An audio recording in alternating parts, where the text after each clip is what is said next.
Ronan Whelan rode his first winner for Mick Halford in 2018 and ever since has been an integral member of his team.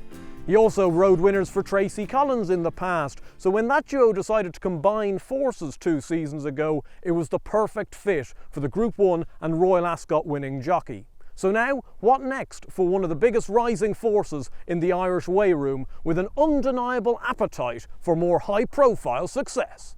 Things are going good, been consistent away the whole season, which is an important thing. Obviously, nice to get a call up from Jack Shannon to go across the water. He's always been very good to me, and I had a stakes winner over there, and we're in Michael and Tracy's yard here, and they've been my biggest producer of winners. They've been very good to me, so it's nice to repay them, you know. I was interested with that connection with the Shannons, because you rode for Mick quite a lot when you were a bit younger as well. How did that come about? Yeah, just a good few years ago they brought over a filly for a group race actually, and it ended up being a spare ride, and luckily enough for me she won, and ever since then they haven't looked past me anytime they send one over, and if there's a free slot in the calendar here they've looked for me to go over, and it's worked out well. I want to go back to the start of your riding career, obviously coming through from Jim Bulger's like so many have. How was that to go through that as a young guy, especially Kevin Manning being the stable jockey at the time? What did you learn when you were much younger then? Yeah, sure, look, money couldn't buy the experience you get down there. The amount of people that have come through and the amount of people that I got to meet and learn from, it's just invaluable. Obviously, like you said, Kevin's been there, and he's the ultimate professional, so just seeing how he conducted himself in and out of the saddle was school in itself. And obviously Jim is a great taskmaster, so he sets you in his ways in the right way, so I learnt loads, and as I said, money couldn't buy what I got from being down there. And when you go into the weigh room when you're that young, I suppose there's the likes of Kevin Manning, Pat Smullen, Ryan Moore, Jamie Spencer, all these people that I'm sure you've looked up to. Is that a daunting experience? Sure, look, it is a little bit. Like I came out of the pony racing scene, and I done quite well at that, so I was probably a little bit green between the ears. I thought everything was rosy and easy, you know. It was kind of the big boy coming from the pony racing, but I was soon put in my place now when I went in there, and Jim was very much of the fact to build me up slowly and not to get too ahead of myself. So yeah, look, I found my feet after a while, but yeah, it's quite intimidating. But look, it makes you into the person that you want to be like.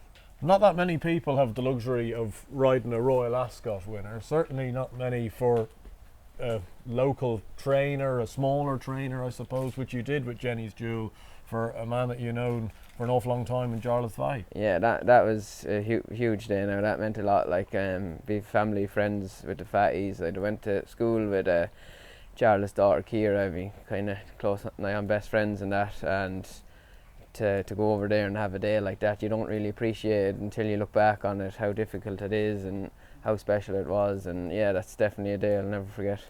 I'm sure when I mentioned the horse A Case of You, that horse means probably plenty to you as well. 2 Group 1s for Ado McGuinness in France, in Dubai.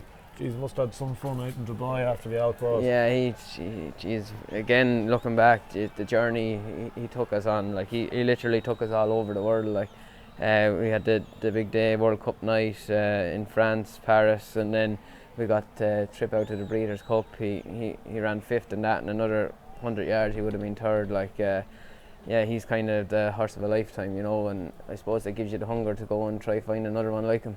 And with a horse like that, you got him from John McConnell's when he was a 2-year-old. I know he won a conditions race for you up in Dundalk, I think, at the start of his 3-year-old career. How quickly can you feel in years of experience that you're dealing with something really above average? Look, we thought he was always a nice horse, all right. From the second you sit on him, you always know whether they're above average. He ran in a Guineas trial and he bombed out now, so he did.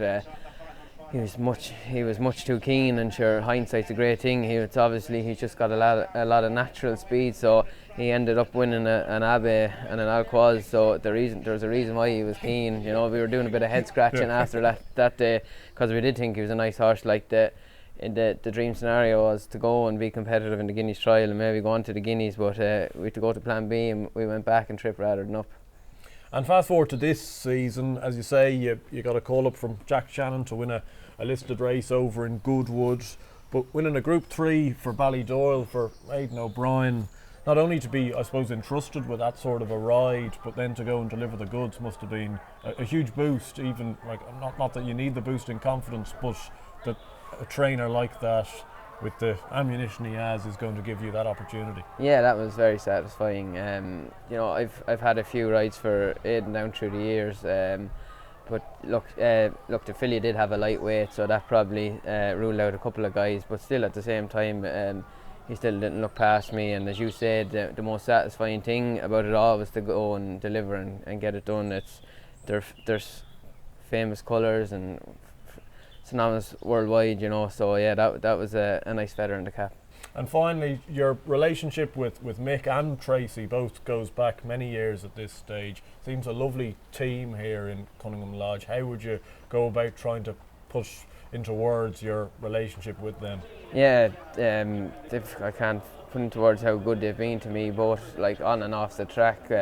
It's a cliche, but we're like a little family here now, you know, everyone's rooting for each other and we're all pushing in the one direction.